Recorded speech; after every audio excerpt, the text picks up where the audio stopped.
Hello. तो उम्मीद करता हूँ कि आप सब लोग हंसते खेलते मुस्कुरा रहे होंगे। तो यूं ही हंसते खेलते मुस्कुराते रहिए क्योंकि मुस्कान तो अच्छी है। तो हम दोबारा से आ गए हैं अपनी एक और क्लास लेकर। तो ये ग्राफिक डिजाइनिंग की क्लास नंबर 5 है। क्लास नंबर 1, 2, 3, 4 का लिंक एक प्लेलिस्ट में है, उस प्लेलिस्ट का लिंक डिस्क्रिप्शन में है, जाकर देख लो। अगर नहीं देखी है तो जरूर देखो। आज की इस क्लास में हम बात करने वाले हैं फॉन्ट के बारे में। फॉन्ट क्या चीज़ है? अंदाज। किसी भी टेक्स्ट का अंदाज कि वो किस तरह से लिखा हुआ है वो उसका फॉन्ट कहलाता है। इंग्लिश में इसकी डेफिनेशन बनेगी कुछ इस तरह से कि style of a text to display. हाँ, कुछ ऐसा ही कुछ होगा। तो हम यहाँ फॉन्ट की बात करें। यहाँ पे ये एक अलग फॉन्ट है, ये अलग फॉन्ट है, ये अलग फॉन्ट है, ये अलग फॉन्ट है, अलग अलग फॉन्ट है, मतलब मुख्तलिफ किस्म के फॉन्ट्स हैं। यहाँ पर एक डॉक्टर राइटिंग का फॉन्ट भी होगा, इसमें ये डॉक्टर की राइटिंग का फॉन्ट है, इसमें वो क्या लिखता है कुछ समझ नहीं आता। फैंसी फॉन्ट्स हैं जिसको हम इस्तेमाल करते हैं किसी शादी ब्याह के या इनविटेशन कार्ड्स पर, क्योंकि ये किसी और जगह इस्तेमाल होते नहीं हैं, उनकी वहाँ साइंस नहीं बनती। जबकि लिखा हुआ वैसे समझ आता किसी को नहीं है, कोई पढ़ता भी नहीं, लेकिन फिर भी लिख दिया जाता है फैंसी फॉन्ट्स में, पता नहीं क्यों। खैर छोड़ो, जो भी हो। तो मैं कह रहा था कि इन फॉन्ट्स की भी अपनी एक ज़ुबान होती है, तो हमने इनकी ज़ुबान को समझना है और समझाना भी है, क्योंकि हम एक डिज़ाइनर हैं। तो डिज़ाइनर के लिए चीज़ समझना बहुत ज़रूरी है। फैंसी फॉन्ट्स एक हैप्पीनेस को शो करते हैं, एक खुशी को शो करते हैं, एक खुशी का इजहार करते हैं। इसलिए शादी का वेडिंग कार्ड्स हो या बर्थडे विशिंग कार्ड्स हों या किसी भी किस्म के इनविटेशन कार्ड्स हों, पार्टी के कार्ड्स हों, इनविटेशन कार्ड्स हों, या फिर ऐसी कोई भी कार्ड्स हों या कोई पोस्ट हो, वीडियो हो जिसमें खुशी का इजहार किया जाए, तो उसके लिए फैंसी फॉन्ट्स यूज़ होते हैं। इसके अलावा अगर हमें कोई सैड न्यूज़ सुनानी हो तो उसके लिए कभी भी ऐसे फैंसी फॉन्ट्स यूज़ नहीं होते, उसके लिए सिंपल टेक्स्ट यूज़ होता है। ये चीज़ ज़रा थोड़ा सा माइंड में रख कर हमें ख्याल करके अपने डिज़ाइन को डिज़ाइन करना होता है। यहाँ पर प्ले टाइम, इसमें भी देख सकते हो कि एक अलग तरीके से लिखा हुआ है। अब जिस तरह से यहाँ पे टाइम और प्ले लिखा हुआ है, इसे तुम किसी भी सोशल मीडिया के एक प्रोफेशनल पोस्ट में नहीं लगा सकते, बिल्कुल भी नहीं लगा सकते, बिल्कुल अच्छा नहीं लगेगा। और ना ही ये वाला टेक्स्ट जो इसमें ये स्टे टर्न्ड लिखा हुआ है, बिल्कुल भी अच्छा नहीं लगेगा, बहुत ज़्यादा बुरा लगने वाला है। तो ऐसी हरकत करने का सोचना भी मत। जितनी भी प्रोफेशनल पोस्ट होती हैं, डिज़ाइन होते हैं, उनमें ज़्यादा से ज़्यादा ऐसे फैंसी होते हैं। इससे ज़्यादा फैंसी में जाओगे तो वाट लग जाएगी। तो ऐसी हरकतें करने की कोशिश मत करना, मारे जाओगे। ये भी किस्म के फैंसी फॉन्ट्स हैं, इन्हें हम प्रोफेशनल काम के लिए यूज़ कर सकते हैं, बट किसी एक हद तक। अब हम पूरा डिज़ाइन इन फॉन्ट्स से नहीं लिख सकते। अगर हम एक प्रोफेशनल काम कर रहे हैं, अगर हमारी कोई प्रोफेशनल हमारी पोस्ट जा रही है, ख़ास तौर पर इंस्टाग्राम के पेजेस और उनकी पोस्ट में, ऐसे अगर हम कोई क्लाइंट हंट कर रहे हैं या ऐसा कुछ है, तो ऐसी हरकतें बिल्कुल नहीं की जाती। अगर हमने अपनी खुशी का इजहार करना हो तो उसके लिए ऐसी चीज़ें की जाती हैं, ऐसा फैंसी फॉन्ट्स रखे जाते हैं। खुशी का इजहार हो या फिर कोई बहुत ही ज़्यादा कह लो कि कोई पार्टी टाइम हो, लेकिन अभी काम का टाइम है, तो काम के टाइम में पार्टी तो नहीं होती, तो इसलिए ज़्यादा फैंसी फॉन्ट्स की तरफ नहीं जाना।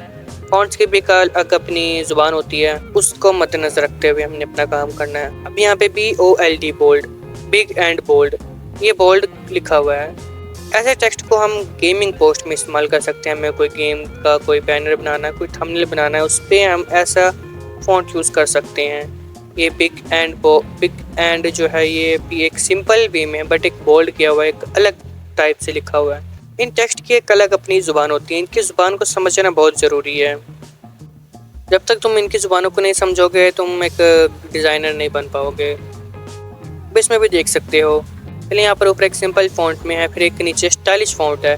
इसे भी पार्टी में, किसी इनविटेशन कार्ड में, ऐसी जगह पर इस्तेमाल कर सकते हो। कोई आर्ट की बात, अब ये दी आर्ट ऑफ लिविंग है, तो खुशी का इजहार है। जहाँ पे एक खुशी है वहाँ पर हम ऐसे फैंसी फॉन्ट चूज़ कर सकते हैं। जहाँ पर कोई खुशी नहीं है, फिर खुशी है भी सही मगर एक कारोबारी बात है, तो कारोबारी बातों में ऐसे फॉन्ट बहुत ज़्यादा कम यूज़ होते हैं। ऐसे फॉन्ट पे ब्रांडिंग की उन पोस्ट में होते हैं जहाँ पर कोई ऑफ़र दी जा रही होती है, वहाँ पर क्योंकि ऑफ़र के टाइम पे एक खुशी होती है हमारे क्लाइंट के चेहरे पर, तो उस जगह पर ऐसे फैंसी फॉन्ट यूज़ होते हैं। ये पिज़्ज़ा लिखा हुआ है, हमें पता चल रहा है कि पिज़्ज़ा लिखा हुआ है। कि उसकी शेप और जो उसका स्टाइल उसने बनाया हुआ है वो भी एक पिज़्ज़ा से रिलेट करता हुआ है। तो पिज़्ज़ा खाते वक्त भी हर इंसान खुश होता है, कोई रोता हुआ नहीं खाता। तो इन फ़ॉन्ट्स को भी मद्देनज़र रखना है कि कौन सा फ़ॉन्ट यहाँ पर बेटर रहेगा हमारे सिचुएशन के हिसाब से, काम के हिसाब से। इस फ़ॉन्ट को ही देख लो।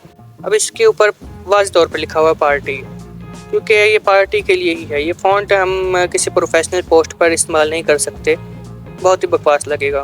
तो बात वक्त की बात है। अगर एक एज अ ग्राफिक डिज़ाइनर हमें कोई बैनर बनाना है, कोई पोस्ट बनानी है या फिर कोई थंबनेल बनाना है किसी वीडियो का, तो उसके टॉपिक के हिसाब से हम अपने फ़ॉन्ट यूज़ करेंगे। फ़ॉन्ट सेलेक्ट करने का यही तरीका होता है कि जो हमारे इस वक्त हालात हैं, जज्बात हैं, ख्यालात हैं, एहसासात हैं, उन सबको मद्देनज़र रखते हुए उस हिसाब से अपने फ़ॉन्ट्स सेलेक्ट कर लिए जाएँ। फिर उन्हें बोल्ड करना, बड़ा करना, उनके ऊपर फिर इफ़ेक्ट्स यूज़ करना और बाकी ये सब चीज़ें जो होती हैं, ये सब कुछ इस्तेमाल करना, ये आगे की बातें आती हैं। तो यहाँ पे ये स्केरी स्टोरी है। इसने एक यानी कि डरावनी स्टोरी, यहाँ पे एक डर सा लगे इसलिए इस पे भी एक अलग सा इफेक्ट यूज़ किया हुआ है। और स्टोरी का जो फ़ॉन्ट है ये भी चेक कर सकते हो। एक लग रहा है कि स्टोरी टाइम है और ठीक है, ओके है। टेक्स्ट को एक एहतियात के साथ इस्तेमाल किया जाता है। टेक्स्ट का जो फ़ॉन्ट होता है उसमें बहुत ही ज़्यादा फोकस करना पड़ता है। फायर अवे, यहाँ पर भी फायर को देख रहे हो तुम, कैसे एक फैंसी सा लिखा हुआ है। इसे किसी प्रोफेशनल पोस्ट में कभी इस्तेमाल मत कर लेना, पिटोगे। तो आज के लिए मेरे ख्याल से इतना ही काफ़ी है। तुम्हें लगेगा कि क्लास बहुत छोटी थी, बट क्या करें, आज का था इतना, फ़ॉन्ट में इतना ही है। मैंने अपनी पिछली क्लास में बताया था कि हम किस तरह से इफ़ेक्ट्स को यूज़ कर सकते हैं। इफ़ेक्ट्स को यूज़ करते हैं, अपने टेक्स्ट को छोटा बड़ा करते हैं। तो पिछली क्लास अगर किसी ने नहीं देखी तो जाके देख लो। इसमें क्लास में एक और चीज़ मैं ऐड करना चाहूँगा, ट्रांसपेरेंसी। हम किसी चीज़ की ट्रांसपेरेंसी कम करके, उसको मध्यम करके, उसको एक अलग लुक दे सकते हैं। एक बिल्कुल ही मध्यम कर दिया, एक कलर चेंज करने से भी इफेक्ट पड़ता है, लेकिन ट्रांसपेरेंसी से भी एक बहुत ज़्यादा इफेक्ट पड़ता है हमारे टेक्स्ट पर। इसकी मैं ट्रांसपेरेंसी हल्की करता हूँ तो इस पर एक अलग ही इफेक्ट आ जाता है, कह लो कि वाव हो जाता है ये, वाव। तो ठीक है, आज के लिए इतना काफ़ी है। बाकी फिर मिलेंगे किसी और दिन की किसी और क्लास में। तब तक के लिए हंसते खेलते मुस्कुराते रहो, क्योंकि मुस्कान तो अच्छी है।